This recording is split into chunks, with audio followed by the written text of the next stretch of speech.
At Michael Jamin Writer, does knowing how the sausage is made reduce your enjoyment of TV series you don't work on? Yeah, it can, even for movies. So like, I remember watching The Revenant with Leonardo DiCaprio, and brilliant movie, right? But there's a scene where he's on top of a snow-covered mountain in the middle of nowhere, freezing his ass off. And all I could think during this amazing scene was behind the camera is probably 50 crew members also freezing their ass off and not making a fraction of what he's making. And you know that the nearest bathroom was probably 100 yards away. It's probably a porta potty. Maybe there's a gas lamp there where they can heat up for 15 seconds before going back to work. I don't know. It just looked. I felt bad for the crew. And then afterwards, I read some articles saying that crew turnover on that movie was very high for that reason. Same thing with a show like Arrested Development, which I absolutely loved. The writing was brilliant. And part of what made it so amazing was that the A story, the B story, the C story, they would often dovetail. So one story would influence the other story.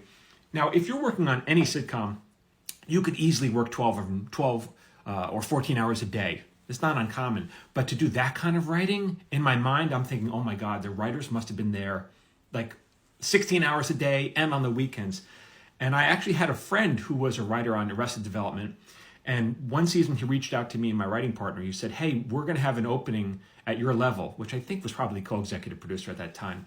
He said, are you interested in throwing your hat in the ring? So no one was offering us a job. He said, do you want to be considered for a job?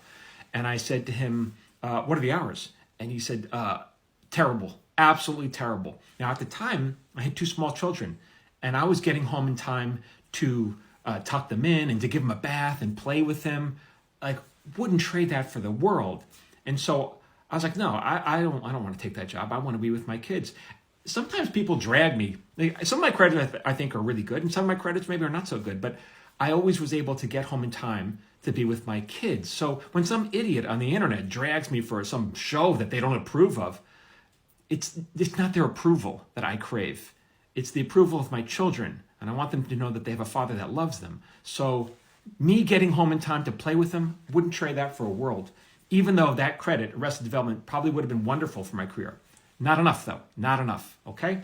Thank you for the question. If you want to know more about how I look at some other shows, maybe that aren't as good, I can make another video as well. But thank you for the question. For more, keep following me. I'm Michael Jamin Writer.